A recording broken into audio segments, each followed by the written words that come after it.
The old Jorathian veteran stood silently at the edge of the high tribunal chamber, his single good eye scanning the polished, indifferent faces of the Galactic Empire's elite. His scales were dull, his mandibles stiff with age, but the fire in his throat had not died, and neither had the memory that haunted him every time he closed that eye. He had seen the soldiers of Earth once, seen what they were capable of, and though he was no friend to war anymore, he had come with one desperate purpose, to warn them. But the chamber's marbled arrogance and their bureaucratic perfumes choked more than the air. They choked wisdom. I told you, this hearing is not to entertain war stories. High Commander Tsal snapped, slamming his obsidian ring against the polished stone of the central podium. You have been summoned only to advise on troop deployment for Subsector 47. The rebellion is human in origin, is it not? Then this is a cleanup mission. The veteran stepped forward, his ceremonial cane clicking softly on the floor, the metal echoes swallowed by the chamber's acoustic dampeners. If you call it a cleanup mission, he rasped, then you've already lost. The chamber stilled. A quiet pulse of amusement floated from the minds of the elite, an unconscious thrum in the minds of those who'd never seen war. Saul scowled, leaning forward. Explain. The old soldier licked the corner of his mandible, a habit from his time on the ice moons. My unit was deployed to a death world orbiting a yellow star. We were told it was a pre-fusion society. We were told the bipeds, there had crude weapons, no interstellar capabilities. We were told they were primitive. He paused. We were wrong. Laughter, quickly stifled, bubbled from a few younger strategists. One of them, a gleaming Zarn diplomat, hissed, "Oh, please. You expect us to believe that some dirt-crawling primitives repelled a trained legion. I was the only survivor," the Jorathian said quietly, and now the chamber fell into a heavier silence. I watched them cut through our ranks like plasma through wax. Not because they had better weapons, not because they had superior tactics, but because they understood something we did not. He looked up, staring into the cold, mirrored eyes of the tribunal. They understood war. Saul exhaled slowly, his voice quieter now. We fought countless species. What makes this one different? The veteran looked around, his words slow and deliberate. When we burn cities, most species beg. These humans do not beg. They rebuild. They adapt. They bleed. They cry, yes. But then they rise with fire in their eyes and vengeance in their hearts. Every death for them is a seed. Every atrocity, a storm. One of the tactical analysts, a slim techie female, tapped her notes. This rebellion in Subsector 47 is small. Barely 2 million humans. No military ships. Low tech. You're saying they pose a threat to a fleet of 40 ships and 3 legions. The old soldier shook his head. I am not saying it. I am screaming it. He took another step, his voice trembling not with fear, but with restrained memory.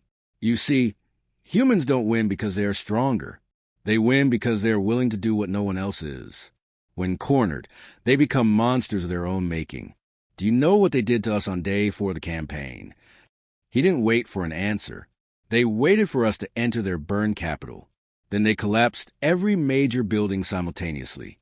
Hundreds of thousands of tons of steel and concrete came down on our armor columns. Not missiles, not bombs. Their own city. Someone whispered, horrified. They sacrificed their city? And their people, the Jorathian nodded. Thousands of their own citizens were still inside. But they didn't hesitate. That is what you're facing. The tribunal rustled uncomfortably. One of the Empire's younger princes, still wearing the violet crest of Academy honors, leaned forward. With respect, veteran, even if what you say is true, we have orbital superiority. Their ground tactics are irrelevant. The old soldier's one eye narrowed. And yet, humans don't fight in straight lines. They don't meet strength with strength. They become the shadow, the whisper, the ghost in your walls. One of them, got inside our command crawler.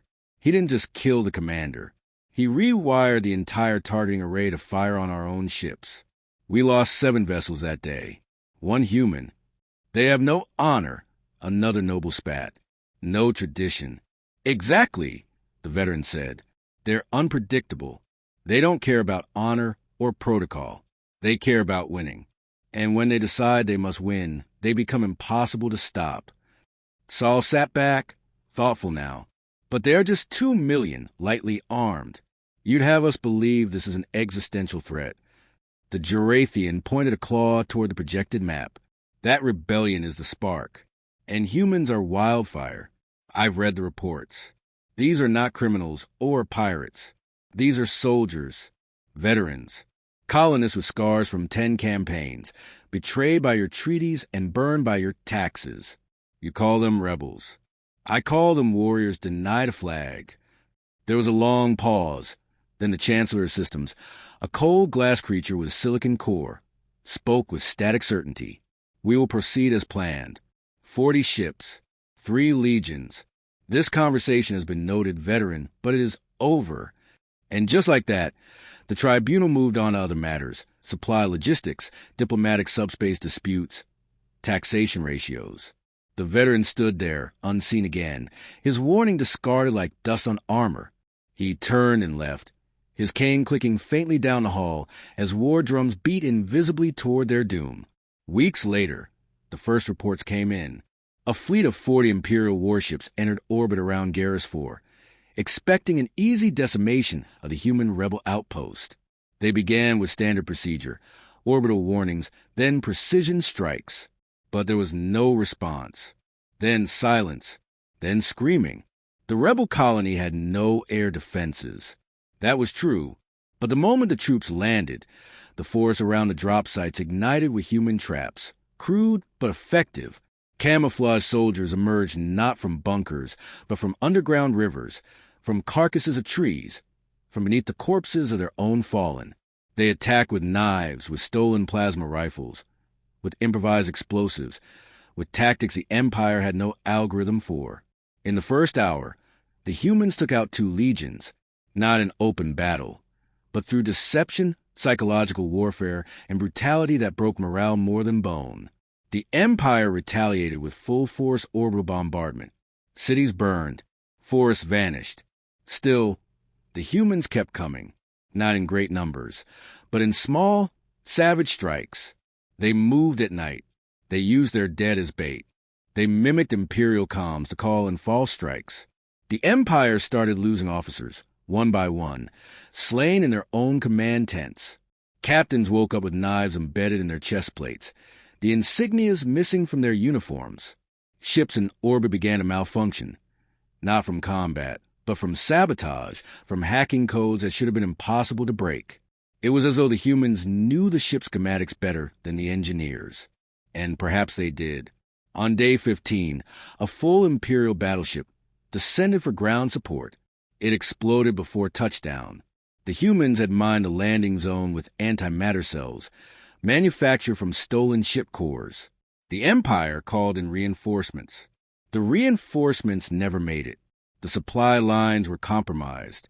Navigation was rerouted to a black hole. Entire battalions were lost to miscommunication and fear. Some began defecting.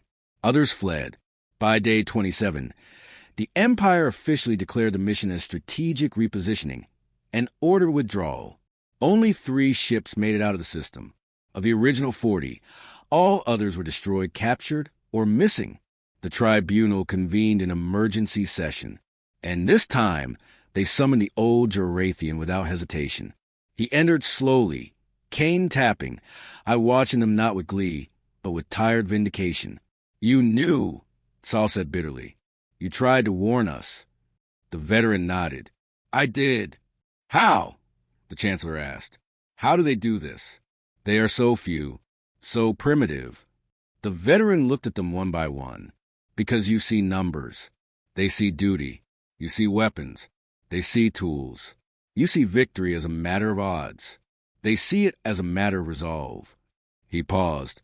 And when you take everything from them, when you burn their homes and kill their children and silence their flags, that's when they truly begin to fight. Saul leaned forward, whispering now, almost reverent. What should we do? Do not provoke them again, the veteran said. Let the embers cool. Give them space. Apologize, if you can muster the pride to do it. And above all, never invade Earth itself. Why? One of the younger strategists asked. still shaking. If that was just a colony, the Jorathian turned slowly. Because Earth is not a planet. Earth is a crucible.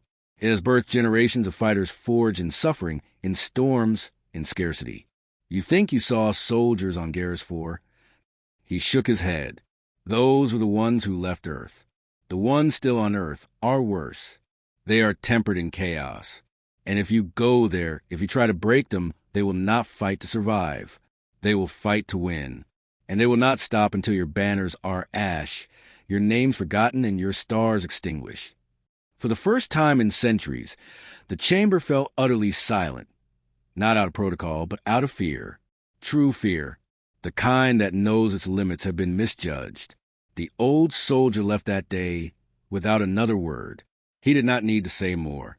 The galaxy had seen a glimpse of Earth's wrath, and it would never be the same.